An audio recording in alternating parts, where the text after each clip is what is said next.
Hey everybody, this is Jimmy Smith. Welcome to another episode of the Biblical Business Leaders Podcast. I'm really excited to be able to talk to you today. It's been a while since I've done an episode, and so I appreciate all of your patience. I appreciate all the new listeners too. We've seen downloads continue to go up.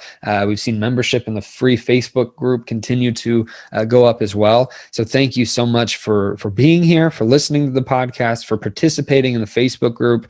For those of you that aren't in the Facebook group, there's a link in the description, or you can just go to Facebook and type in Biblical Business Leaders and just answer the questions, and we'll admit you into the group. It's free, and it's a great place to fellowship, ask questions, work together on different issues about your business or about biblical things, biblical topics for your business as well. So it's been a blessing to have that group put together. And thank you too to all of you. I did ask for some suggestions for different podcast episodes. So I do have a list ready to go. Hopefully there won't be as much downtime as I've had between the last episode and this one. As I've said before, I try to do them as time allows and try to do them and not force them out, essentially. If I start trying to force out episodes, they won't be as good and not as much fun for me either to do them. So I want to make sure that everything that I bring to you is quality and helpful, and that whenever I'm talking about a subject, that I do my research properly so that we can all properly learn from it. I don't want to just talk improperly about things of the Bible. So I do take this very seriously, to make sure that the content I put out is helpful and definitely something that God's wanted me to talk about at times. So I appreciate you all being here. For any of you that haven't left a review, I would appreciate it if you could leave a review on Apple Podcasts. It helps get the word out to more people. It helps the algorithms and allows more people to come into the podcast as well as into our community, which having more people there will increase the fellowship that we can all have together. So let's go ahead and get into how I typically start the podcast, which is a prayer, and then I'll get into the topic. Heavenly Father, thank you so much for the opportunity for us to come together and talk about two very important topics, business and how it interacts with your word, and vice versa. Thank you for the opportunity for us to get to fellowship on these different topics and get to discuss them in the community that we have. And I just pray that you guide my words today, you guide the lesson, that you speak through me, and that ultimately this will help everyone that's listening now and in the future. So thank you for this opportunity. We praise you. We thank you in Yeshua's name. Amen. So today, the topic that I wanted to talk about, and kind of came out of what I would consider a weird place, but is, what do you fear? I wanted to talk about the fear of the Lord.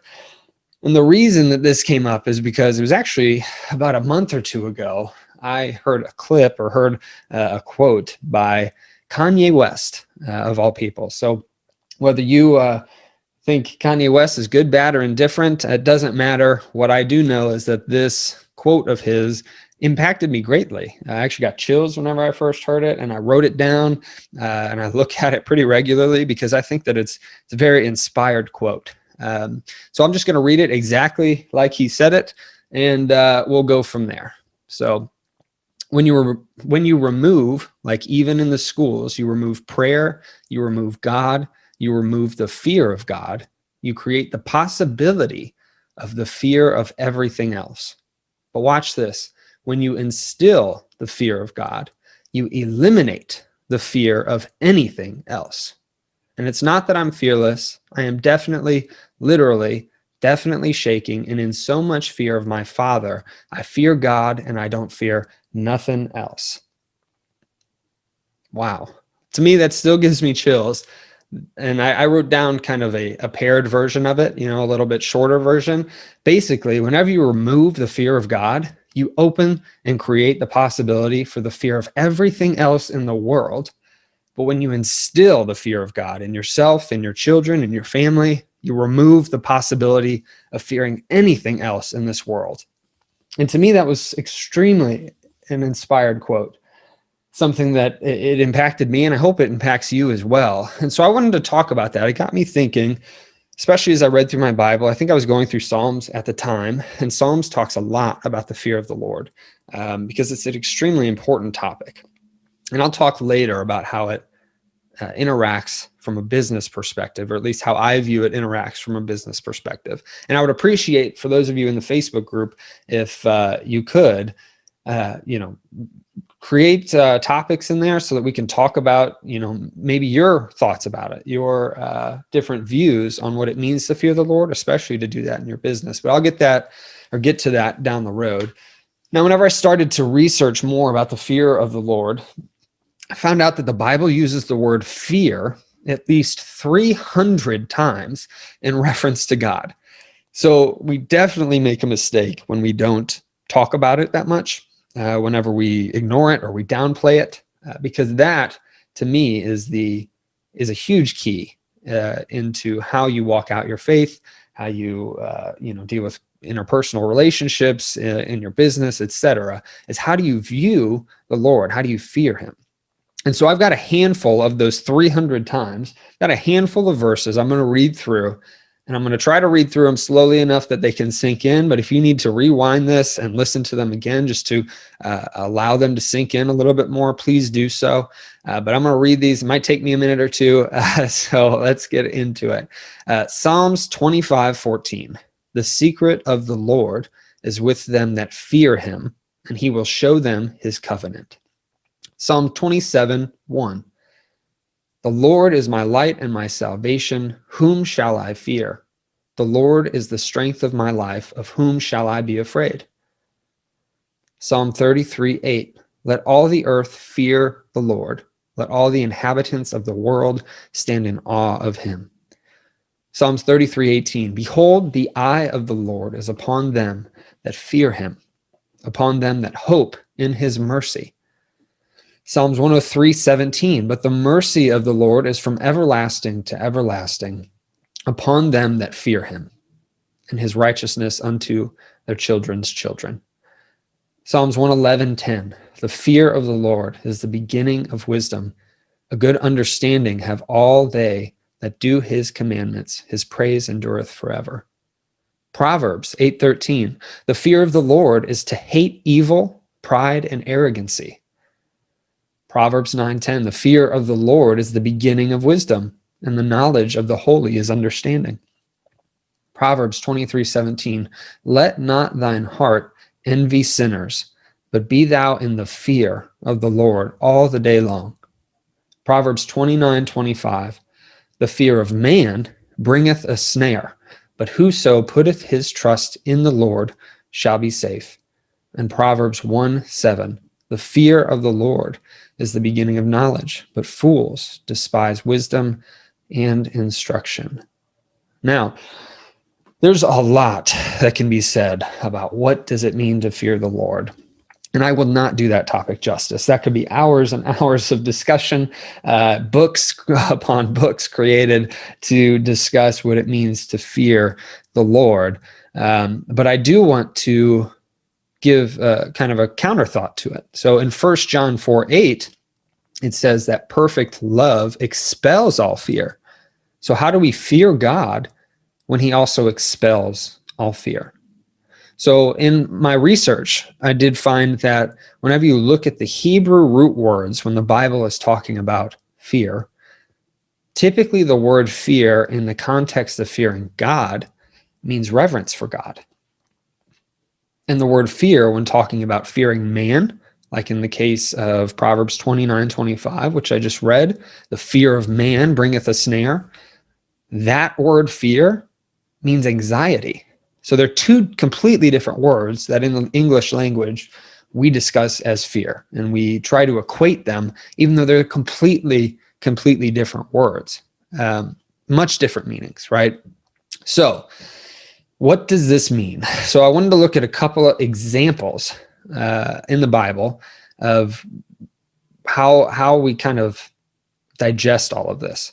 So in Matthew 25:25, there was a servant that was corrected for being wicked and lazy after he made the excuse, I was afraid and went and hid your talent in the ground, instead of using it productively. So that fear is the anxiety fear, the one that brings about death, the one that brings a snare, as Proverbs 29:25 says.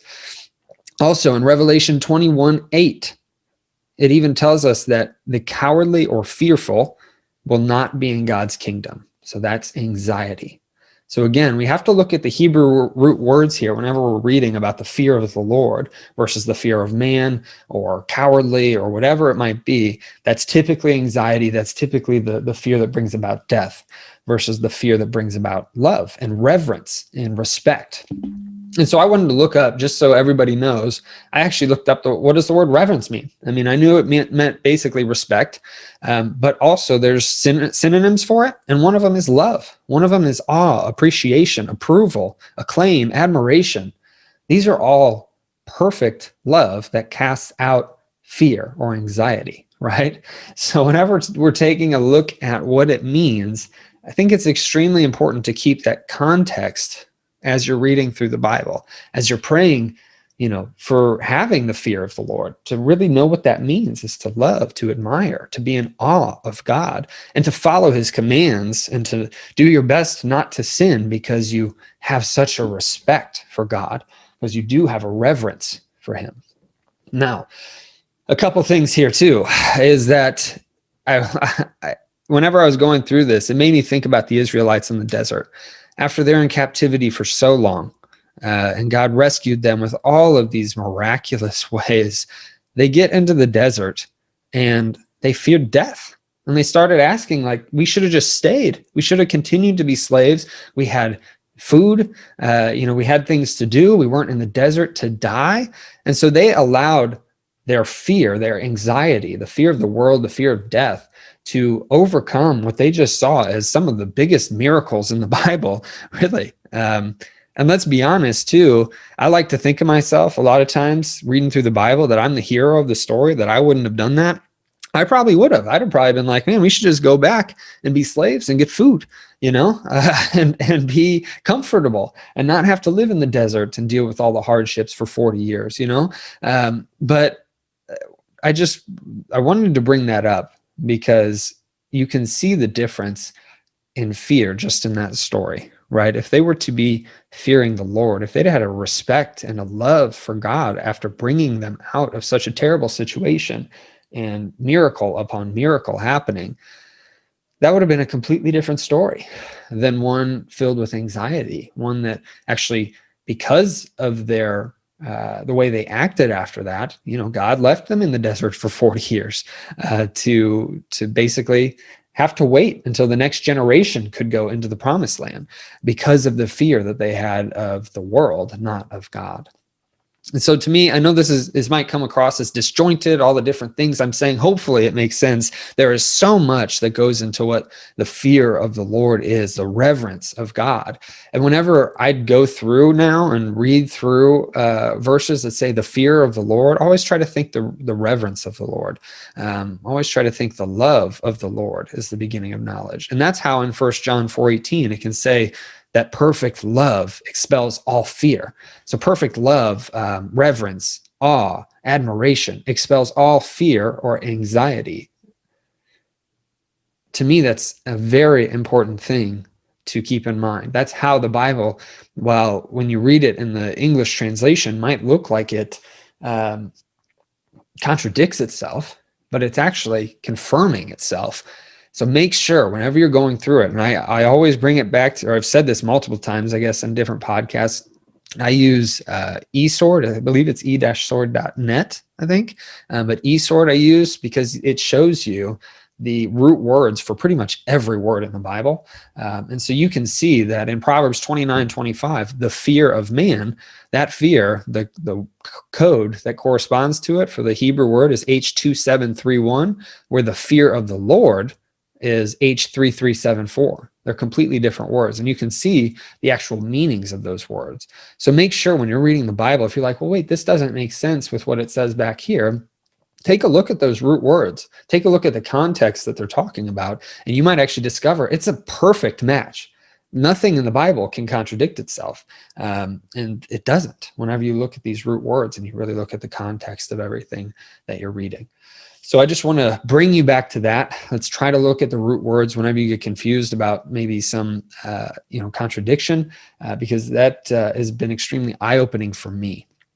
Now, how does this relate or apply to business? The reason that I wanted to talk about this now obviously I suffer, right, from fear, essentially from anxiety of the world of, oh, what happens if this happened in my business, or I hire the wrong person, or I say the wrong thing, or I do the wrong thing. And what happens, if my businesses went away or something like that. I can suffer from those fears, but I shouldn't, right? My ultimate fear, my ultimate respect should be in God. My ultimate dependency should be on God, not in the things of the world, because God will take care of you. And so in today's world, we are more polarized than ever before. And so about religious views, political views, family views, everything, we're more polarized than ever. And what it comes down to, in my opinion, is the fear of God versus fearing the world. So in business, it seems to me, whenever you look at businesses on either side of the political or religious spectrum, whether they're right or left, Christian, non-Christian, etc., the best ones, the ones that do the best in business, are the ones that own and promote their perspective, the ones that don't hide from it or shy from it. Yeah, you might see some businesses that are very, they don't exactly put that out there, and they do well. But the ones with the most raving fans, the ones that can have a small fan base but still do a ton of business and serve a bunch of people, and are the ones that own their perspectives, the ones that put those out for everyone to see. Think Chick-fil-A, right? Or Hobby Lobby. If you're thinking about the Christian worldview, those are two very prominent businesses that have succeeded because of the views they put out there. So I just want you, from a business perspective, to understand that owning your religious views as a Christian, as a follower of Jesus, is extremely important to be able to. You don't want to do it just to help your business move forward, but you don't want to be afraid of it and fear the world and not put it out there. So putting that out there, discussing that topic, will lead to good dialogue, conversation, and also raving fans. It'll also create the ability to find our audience, right? The ones that are gonna support our business because they care about our causes, our beliefs. Ultimately, you don't want to let getting canceled or ridiculed or kicked off of a platform scare you away from owning your own beliefs, because then you're fearing everything else but God. And the whole point of this is to fear God, to revere God, to love God, and be in awe of him. So I just wanted to leave you with those thoughts today. That's what's been on my heart for a while. And probably because I suffer at times from fearing things going away or things going wrong and whatever. But then you get into the Bible and you hear about how the fear of the Lord is the beginning of wisdom. The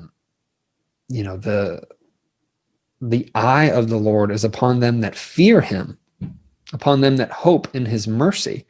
So whenever you get into the Bible and you see things talk about the fear of the Lord, make sure that you understand the perspective. You look at the root words and you understand that typically that means to revere or love God. And whenever you're looking at the fear of man, that means anxiety. It means just anxiousness, turmoil, and that leads to death. So I'm going to reread the Kanye West quote in light of all of that, in the context of all of that. And again, Kanye West isn't exactly the religious leader that I, would typically follow, but this quote was extremely inspired and has helped me with a lot of things, right? Essentially, surrender every second to serving God, because when you have the fear, the respect, the love for the Lord, everything else will work out. Everything else will work out in your life, even in hard times. If you're fearing the Lord, it'll all work out how God intends it to. So let me reread this quote, and we'll end after that. When you remove, even in the schools, you remove prayer, you remove God, you remove the fear of God, you create the possibility of the fear of everything else. But watch this. When you instill the fear of God, you eliminate the fear of anything else. It's not that I'm fearless. I'm definitely, literally, definitely shaking. And in so much fear of my Father, I fear God and I don't fear nothing else.